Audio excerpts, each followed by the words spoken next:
My family found out I'm rich, then demanded a $35,000 vacation. My family only learned how rich I am after I'd already spent years quietly paying their debts. Mortgages, college funds, one very generous multi-family vacation, done. And the moment the numbers finally clicked for them, they decided generosity meant obligation. They wanted me to fund a $35,000 all-inclusive trip for 7 as a birthday gift. When I said no, I found out exactly how fast love can turn into a line item.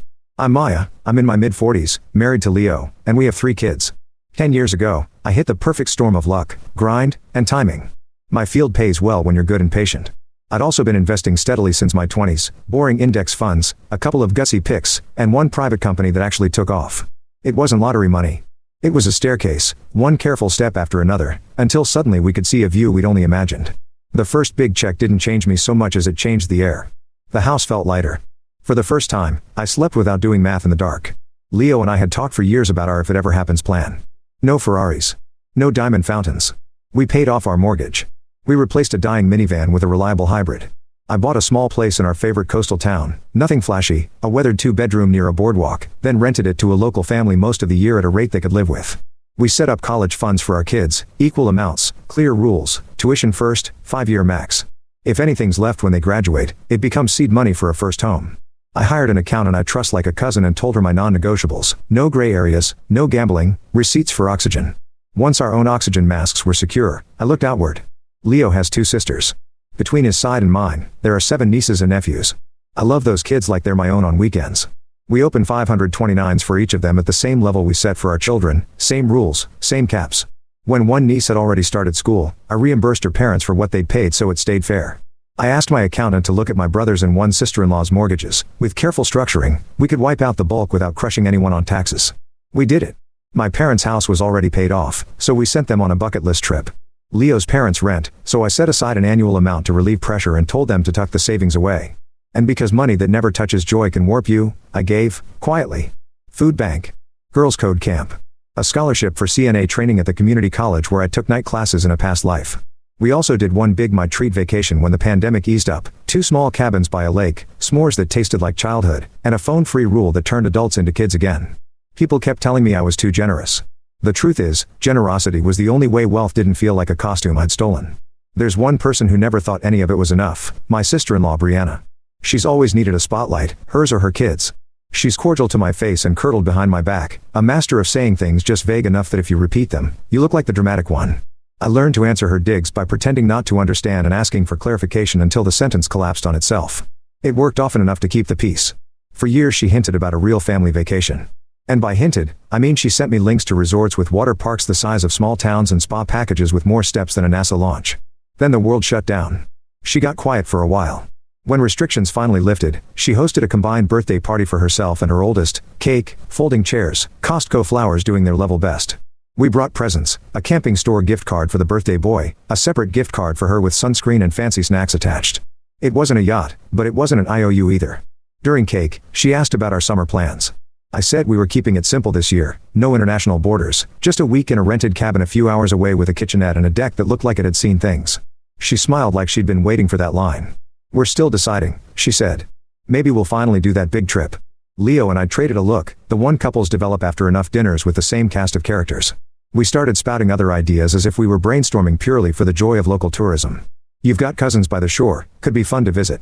There's that campground with kid activities. State park cabins are surprisingly nice. We were trying to build an off-ramp before the collision. She opened her phone and turned the screen toward us. This one. An all-inclusive paradise, 7 nights, flights, water park, kids club, spa, free drinks you pay for in a package, the whole brochure. For a family of 7, the total was just under $35,000. Leo let out a low whistle. That's a lot, he said. But good on you for saving up. Brianna laughed. Oh, we didn't. We thought you would pay, she said it like asking me to pass the salt. The table went a little quieter than God intended. Leo laughed at first because surely that sentence was a joke and a silly hat. Her husband looked on with the expression of a man who knows which way the wind is blowing and has already rolled his sleeves down.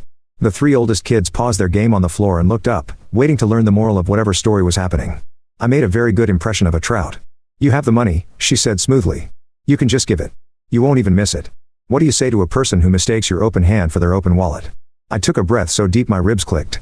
Then I said the one syllable she didn't expect. No. She blinked. Twice.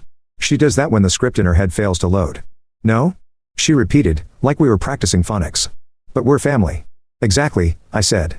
And because we're family, I've already paid your mortgage down, fully funded your kids' college accounts, and took everyone on a trip last year. I'm not paying $35,000 for a resort because you want a spa bracelet. She shifted tactics to the soft voice big eyes approach. We deserve a nice holiday. After everything. The word deserve is doing Olympic level gymnastics in that sentence. Everybody deserves rest, I said evenly. But that doesn't mean I owe you luxury. She tried a dozen angles in 5 minutes. I'm stingy, after paying mortgages. I'm selfish, after covering tuition. I'm controlling, after setting up funds with rules that protect the kids. She even pulled the "you never struggled" card, which would have been funny if it didn't land on top of years of ramen and night shifts and thrift store interviews. I didn't raise my voice.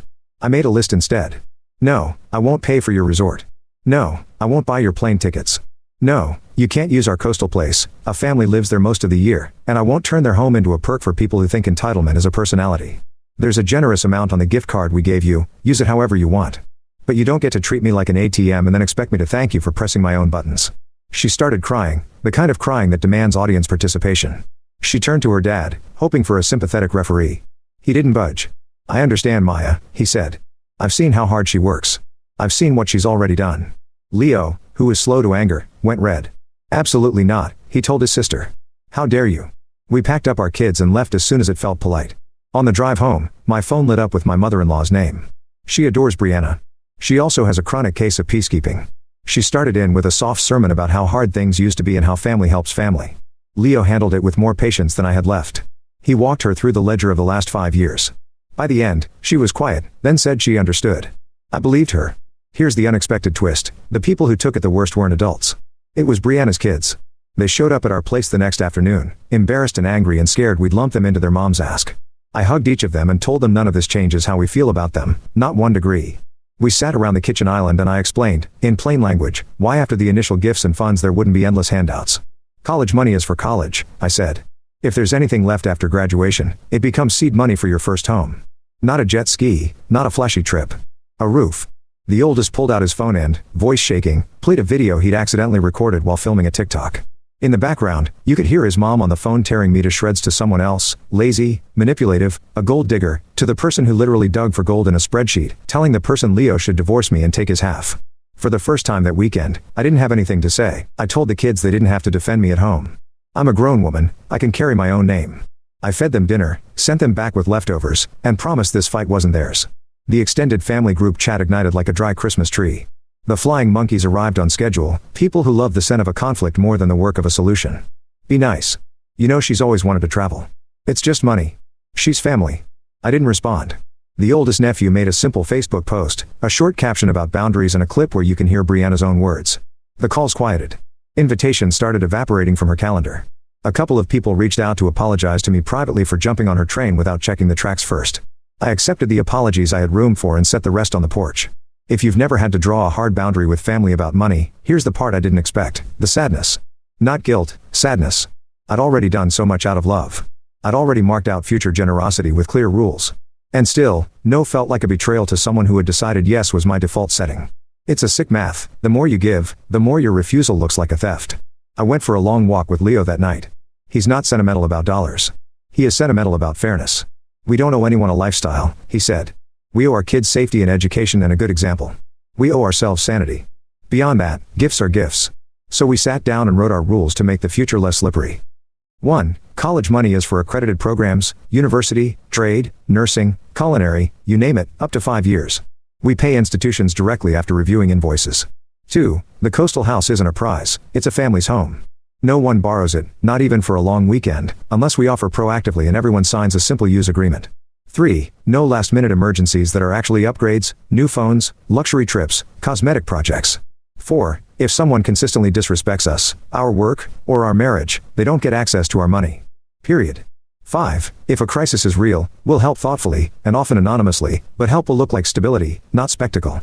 2 weeks later, I got an email from my accountant that made me smile grimly. Brianna had called her pretending to be me, fishing for what's possible with my philanthropic budget. My accountant, who has a spine of tungsten, took down the number, ended the call, and forwarded me a transcript. I shared it with Leo's parents and Brianna's husband so there were no misunderstandings left to hide behind. It's amazing how fast people retreat from a plan when you shine a light on it. Brianna eventually tried one more angle. Okay, not the resort, she texted. But at least the plane tickets? And can we stay in your coastal place for 2 weeks?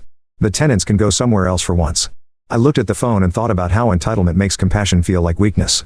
I wrote back, no, and no. Then I put the phone face down and went to make dinner with my daughter, who measures flour with the seriousness of a surgeon. The fallout rippled for a while. Her kids went semi-silent at home, not cruel, just businesslike. They did their chores. They answered direct questions with direct answers. They stopped telling their mom anything she could weaponize. When you're a teenager and the first adult you stop believing is your parent, it carves a secret room inside you where you learn to store your own truth. I hate that for them. I also recognize it. A few relatives took Brianna's side hard. I can't fix that. I can only hold the line and keep the door open for the ones who arrive with respect. For what it's worth, Leo's parents apologized for pressuring us. They love all their kids, they just forgot love isn't the same as enabling. They're in a tough spot, and I do have empathy for that. But my empathy doesn't get to sign checks I didn't write. Maybe you're reading this and wondering why I didn't just pay. What's $35,000 to someone who's rich, right? Here's what I wish more people understood. Money magnifies whatever is already there. If someone is grateful, money lets them breathe and build. If someone is entitled, money gives them a megaphone. If I'd paid, I wouldn't have bought a vacation. I would have bought another year of tuition in a school where the major is no consequences. I also don't hand out cash freely because I remember being young and broke and how easy it is to ruin yourself trying to look okay. I remember the night our power got shut off and the way Leo and I lit candles like campers and promised each other, someday. I know exactly how much work sits under this bank balance. I won't let anyone talk about it like weather. I still give. A lot. I just give in ways that build the future instead of buying a bigger present. The kids' education funds? Staying. Emergency rent for a relative blindsided by a layoff? Quietly handled. That community scholarship? Renewed for another 5 years. I'm not Scrooge.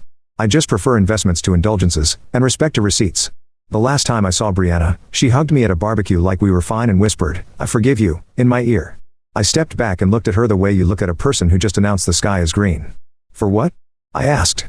She blinked and smiled and changed the subject. Some people apologize by editing the past until they're comfortable in it again. I'm not available for that kind of revision. As for her kids, they still stop by. They still raid my fridge and ask Leo for help with calculus and try to teach me dances my knees refuse to learn. They know where their college money lives and how to access it. They also know I'll show up to their graduations with embarrassing signs and cry like I'm allergic to pride. That's the wealth I care about, people who step into a room and make it easier for each other to be brave. So, am I the jerk for not paying for a $35,000 family resort trip after paying off mortgages, funding college for every kid we're related to, and covering a multi-family vacation last year? If you think yes, we don't share a definition of family. Family isn't a subscription with premium tiers. It's not a payment plan with a list of perks. Family is a promise to care and to be honest about what care looks like. My care looks like stability. My honesty sounds like no. I'm rich. Not buy an island rich. Not burn money for heat rich. My kids won't worry about groceries rich and my nieces and nephews have a clear runway rich and the food bank can count on a check every quarter rich. I'm sleep at night rich. And part of staying that way is remembering wealth is not a personality trait. It's a tool you use on purpose. I can live with being called stingy by a woman who wanted me to fund a water park like it was community service. I can't live with teaching my kids that boundaries bend for guilt. The people we're raising are watching us. I want them to see that generosity without wisdom is just a spree, and wisdom without generosity is just a lock. The magic is in holding both keys at once. That's the story. Not neat. True. Respectfully told. And yes, paid in full.